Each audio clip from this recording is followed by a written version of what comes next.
You're listening to Viking Radio, coming to you from Dream Street Studios at Del Mar College. Hello, I'm your host, Dr. Natalie Chapa. Good morning, Coastal Bend. We are coming to you live from the historic Memorial Classroom building at Del Mar College, which is now the administration building. I'm Dr. Natalie Chapa, and I'm so excited to wake up the Coastal Bend this morning. If you're not awake, my voice will definitely wake you up, good or bad. Wanted to start off by introducing some amazing guests that are coming on the show today. That is going to be Mr. Johnny Philipello, CEO of Buc Days, Corpus Christi, and chair-elect for Buc Days Commission, Mr. Mark Avelar. Welcome, guys. Welcome to the show. Thank you for having us. Yeah, thanks for having us. Glad to be here. Yeah, so you are the inaugural guests of the Cool. Del Mar College radio show. Fancy. I think so. I've asked you to put on some Viking helmets. You can do that as needed. But really, the purpose of today is just to talk about community, what's going on in our amazing community. You know, I've been thinking about this and bringing y'all on. There's so much positive that comes out of your work and your volunteer work. And there's so much that we're dealing with the city of Corpus Christi right now, being here, challenges. And I saw Gabe Guetta the other day, and he was doing a speech, and he mentioned we've got to stay focused on other things and moving forward, regardless of all the challenges that we have in the city right now. So thank you all for being here. So if you will do me a favor, if you will introduce yourself and talk a little bit about what you do here with the city, and if talk about your volunteer work and your real job, because Mark, I know this is not your real job. Correct. Sure. So I'll go ahead and start. So Johnny Philipello, President and CEO of Buccaneer Commission, and I get the honor of leading an organization of about 300 members strong that put on the Buc Days Festival every year. We work year-round to build and grow the event, and then turn around and give away as much as we can to support education in the Coastal Bend. So it's a blessing of a career and something that's been really fun to kind of mold and grow into what it is today. So. And Johnny, you came here in 2015. 2015. Yeah. Okay. So spent about 10 years in Austin with the rodeo organization there. Mm-hmm. And saw the opportunity here, saw we had a really amazing facility that we were kind of spread out on what we were doing with the rodeo at the arena, but then a lot of other activities all over town. And really being able to mold and utilize that space has been fun to dive into at the Hilliard Center. Yeah, you know, I remember meeting you when you were just a young buck. I've grayed a little bit since then. So. You do look a little different. I think we can thank my prima Katia for that. There you go. But you came in 2015 and some really amazing things. The Buccaneer Commission, Buc Days was pretty established, but I love where you've taken it, and I want to talk a little bit about that later because there's some really cool things happening with Buc Days in the community. And our next guest, if you want to introduce yourself. Yes, I'm Mark Avelar. I'm chair-elect, as you mentioned, for the Buccaneer Commission. This is I just completed my 20th year serving on the Buccaneer Commission. Congratulations. So something I'm very proud of, proud to say, because it's an organization I truly believe in. Surprisingly, I am not one of the older tenured volunteers. We have 35-year plus volunteers on the Buccaneer Commission. But it's an amazing organization of great people, great volunteers, and one that I truly believe in. For my career, I'm the CEO of Texas Bridge Credit Union here in Corpus Christi. We were formerly Corpus Christi City Employees Credit Union and rebranded some years ago to Texas Bridge Credit Union. And it's wonderful that I have an organization, that I work for an organization that supports me offering my time to the community. Well, I appreciate that. And I want to talk a little bit about some of the opportunities that you've brought in to the city, but then also talk a little bit about the challenges, because I think it's important for our community to understand I don't think everybody really gets what the Buccaneer Commission does. And it's also such a cultural and historic few days in the city, and I want to kind of chit chat a little bit about that. So tell me a little bit about Buck Days and the importance of it, where you feel, Mark, you grew up here. Right. You went to I went High to school? yeah, I went to high school at Carroll High School. Carroll High School. Okay. Go Tigers, Yes, 88. class of 88. Okay. And so you grew up here. I did. Johnny, you're a transplant, Yep. came in 2015. I'm kind of a transplant. I came from the country, go Orange Grove Bulldogs, class of 95. Yeah, you're a coastal Bend girl. I grew up in Bryan. You're Brian. You're a country boy from Bryan. And so, Mark, you've been here most of your life? It was. Went I off. left for college and Yes. returned home in 2000. And when I came back, the city provided a lot of opportunities for me, a lot of professional and personal growth. And I really wanted to find an organization that that aligned with my values and my goals. I always believed in giving back to the community that gives to you. Give me an example of that. So when you say about it aligned with your values and goals, because so I'm also a longtime volunteer for the rodeo, and it definitely aligned with my family values and what I love and passionate about. What was it for you? For me, it is the opportunity to. The reason why we moved back home was to start our family, and Corpus Christi provided wonderful opportunities for the children, our two boys that were born and raised here.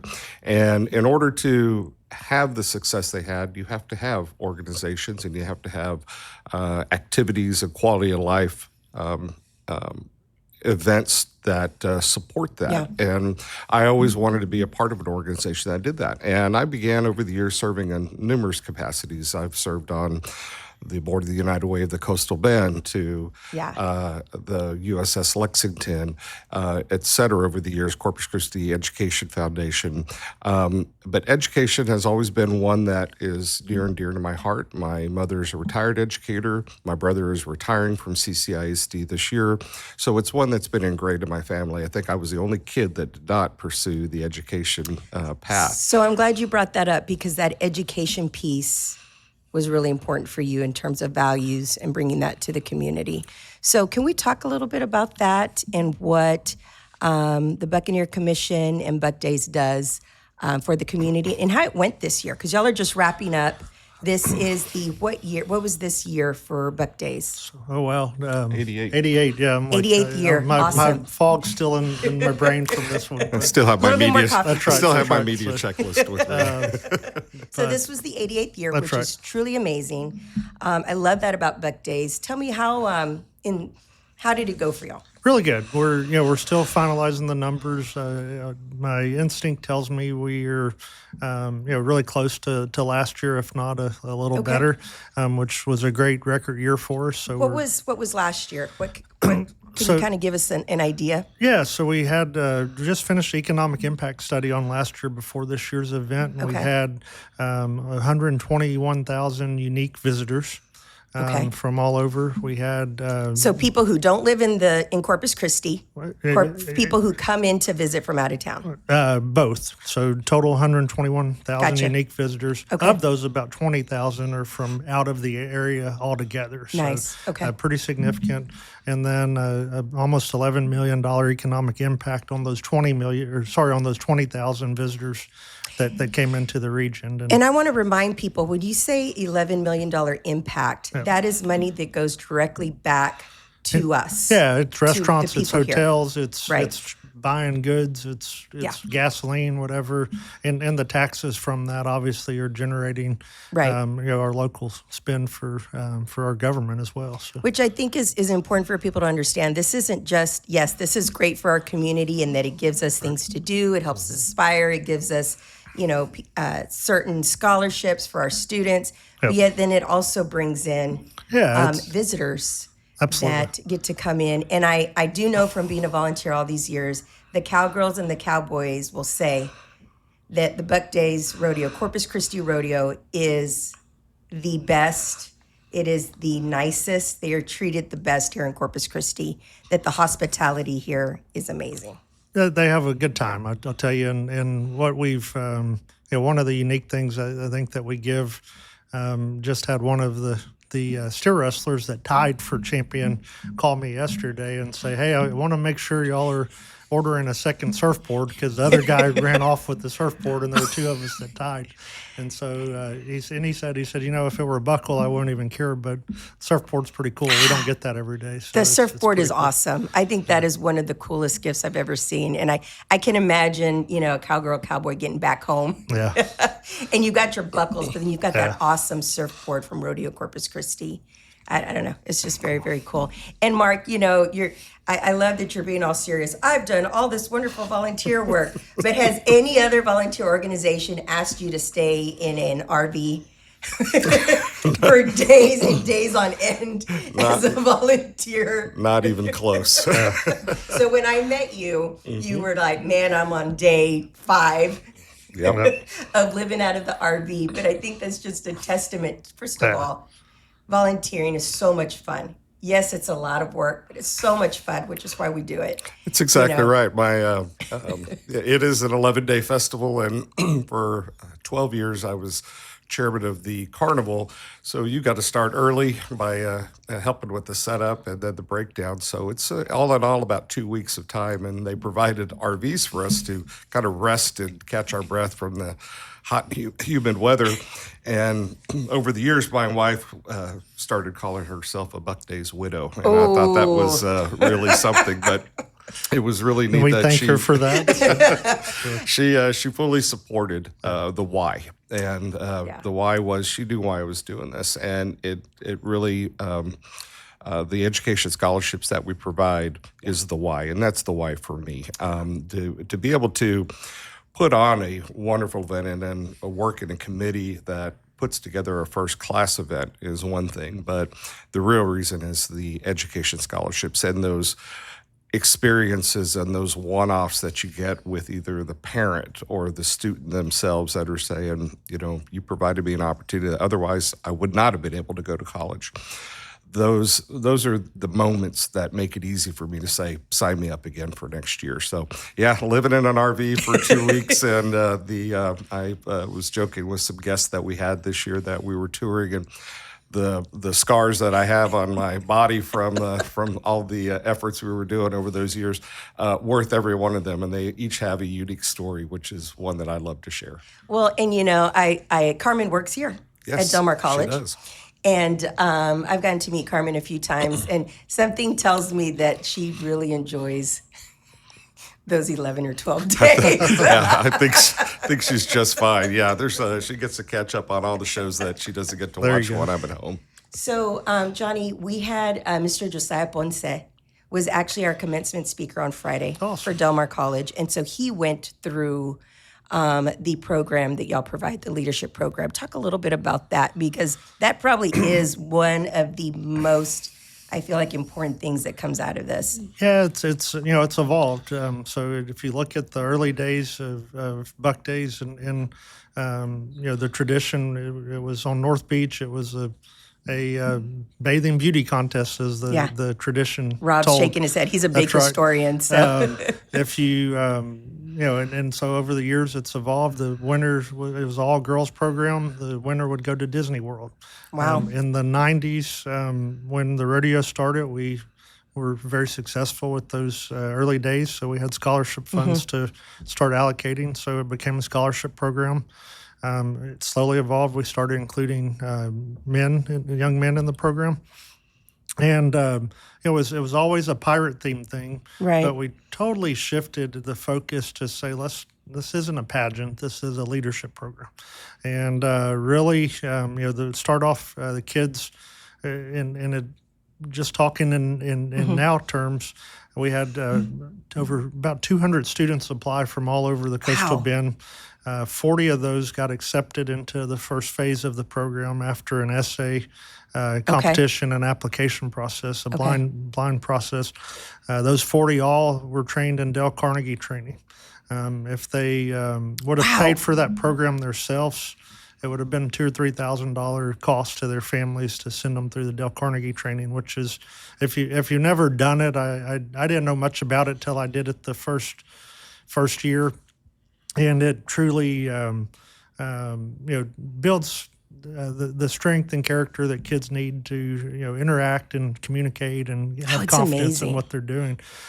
So those 40 kids go through that. Then they give a speech at the end of that and narrow it down to 20. Those 20 high school seniors then from January till May, they tour the port, they tour CCAD, they tour Gulf Coast Growth Ventures, they volunteer at the food bank, they volunteer at Mission of Mercy, all these different places, and then they volunteer during Buck Days. But they're learning and interacting, they're gaining confidence, they're building their network. Many of them never knew each other before this, but maybe are paired up and going to the same college after. We'll be right back. This is where the world opens up to possibility, to action, to success. This is Windward Campus at Del Mar College, where cutting-edge facilities prepare you for careers in high-demand fields, and industry professionals bring real-world experience to the classroom. This is a place of discovery, opportunity, and growth. This is where potential becomes your power. This is where you belong. Learn more at dmcdreams.com.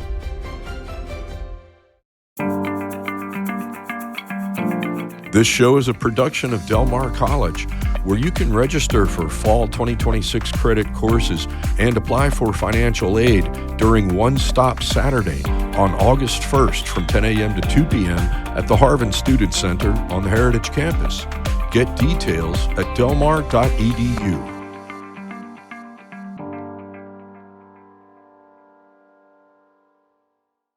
This is Viking Radio.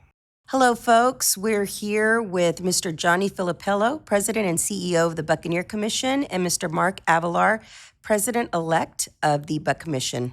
You also put them together with a mentor, right? Somebody from the community who does similar work. That's right. So a couple of really cool stories this year. One of them wants to be a photojournalism major. So we tagged them with our 8-time professional rodeo photographer of the year. Was their mentor. Wow. Okay. So not only did he learn from them during the off season and talk to them as they were prepping, but he got to shadow them during the event and see how he works and shoots video. And then another student wants to be a veterinarian, and she got to trail our veterinarian during the event and really learn hands-on experience of what's going on for that as well. And I think that's a testament. And so I had the opportunity to meet you again when you were a young buck. And I could say we're pretty close at this point in our lives, absolutely. family She vacation. keeps calling me old now, though. I don't know how close Actually, we're gonna be. I want to make sure that we look back. I'm younger than I look still. I'll repeat that. Okay, you were in your younger days when you came. And just to be clear, he is younger than me, so you always have that. So I think one of the things that I appreciated when you came is the Buck Commissioners had some goals. They wanted to see this grow. They wanted to see the potential. And so, like you said, what transitioned from the early days, from being in the Memorial Coliseum, right, when that original group of commissioners started the rodeo piece of the 88 years of Buck Days, they wanted somebody to bring it to grow. And so you've not only grown the scholarship piece, but you've grown the educational opportunities within those 11 days.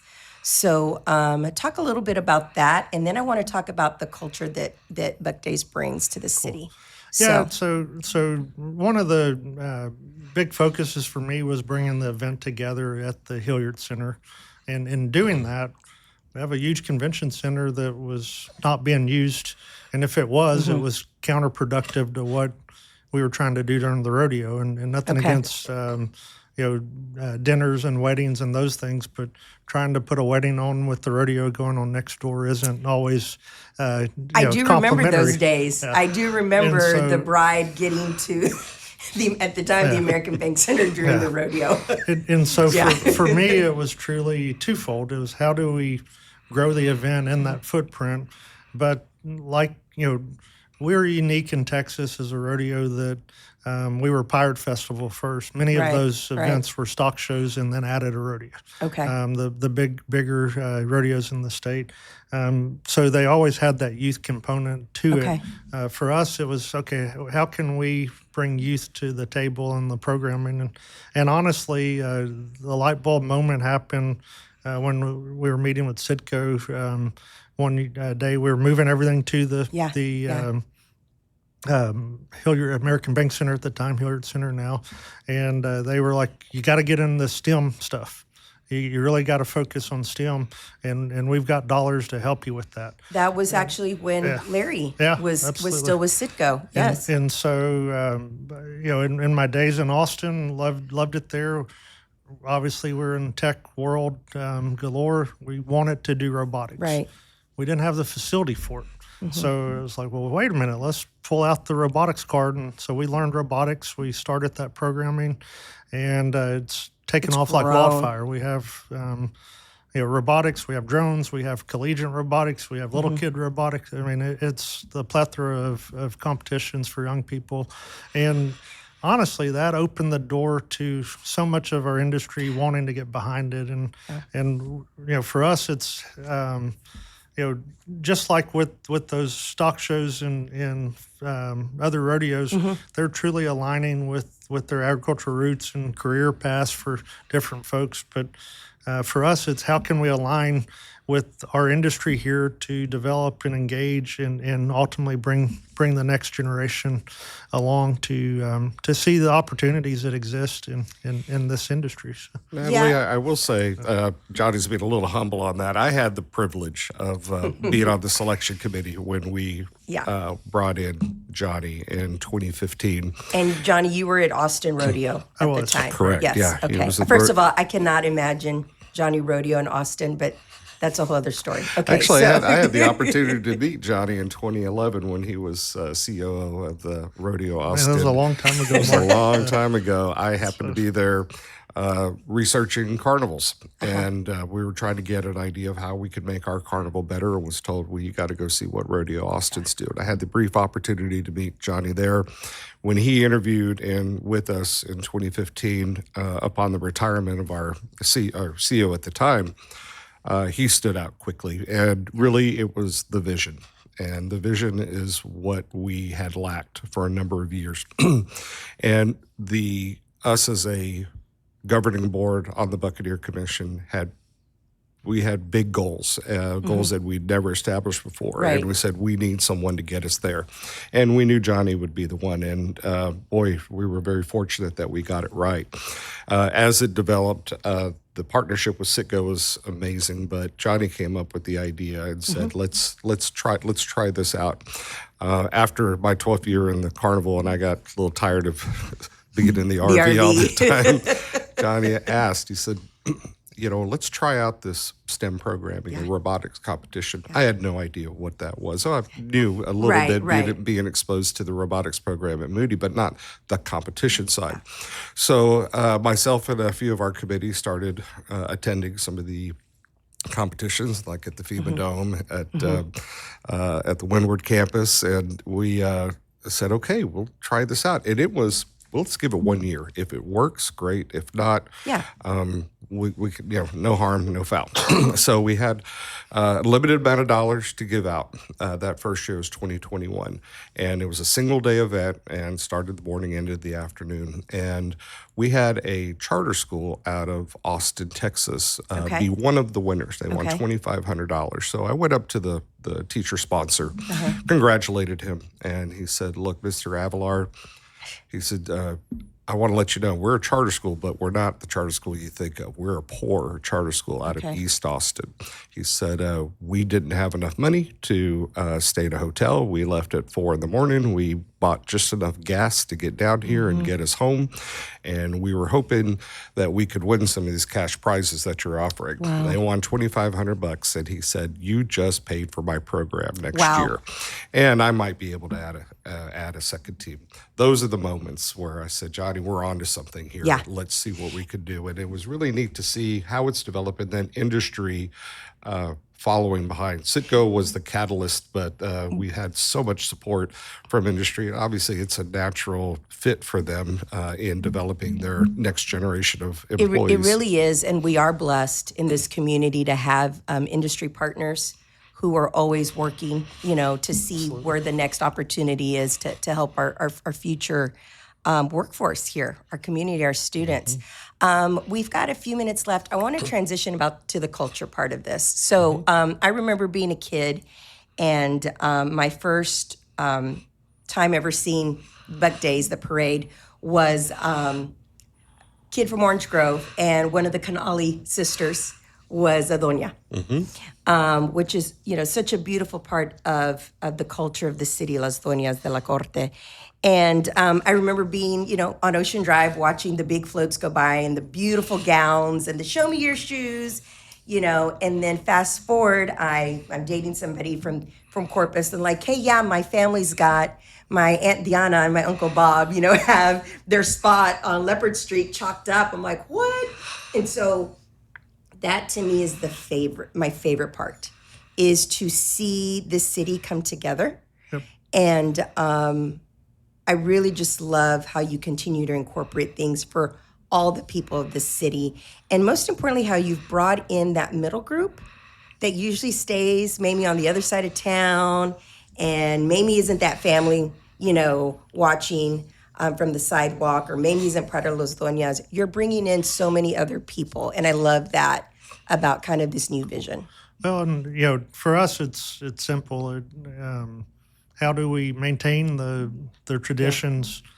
But if you don't try new, you're just going to die off and go away. So stay relevant.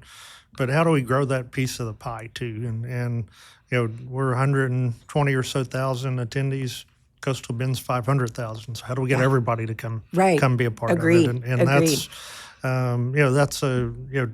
every year we're already sitting down. Okay, what worked, what didn't, what can we do to make things better next year? And Mark, I think that is a testament to the commission in you not only hired somebody who had the vision, and then who has a phenomenal team. Man, that team. The staff's awesome. The staff, what they do in a year just blows me away. This is a hard city to establish yourself in, right? I mean, if you're not from the area, if you're not from Corpus, it can be challenging. And Johnny, you came in, and I was always so impressed with that. Thank you. That you kind of made yourself at home. Well, I hear that on the hard city, but I also think it's a very welcoming city too. You focus on the positives and go to work on those and really engage people to let them know they can be part of the team, and I think that's a testament to this organization. I'm not going to always tell you the board says 100% of the time, go for it with this. But they've been really open to ideas and willingness to grow and try new things, and it makes it fun. It keeps it keeps us relevant. It keeps us it does. Energized on what are we going to try this year? And so if you want to be a volunteer, if you're like, oh man, I love this, where do you go? What do you do? So number one, we call our volunteers members. We value the membership. You're more than just a volunteer to the organization. You make an impact. So it's not. I always like to say it's not a just sign up and come work a shift and get a T-shirt. That's right. We have 16 or so different committees. They'll recap the summer. They'll start planning in the fall, and then. Obviously, some of those committees will be there for hours upon hours, 11 to 15 days or more during the event. So buckdays.com, we already have our membership applications available. You can be a free member. You can be a member that also contributes financially and receives perks for that. But it's there's something for everybody. We appreciate y'all coming in. I appreciate what you do for the community. I look forward to having y'all again to see what else is going on. Thank you, Mark. Thank you, Johnny. Thank you so much.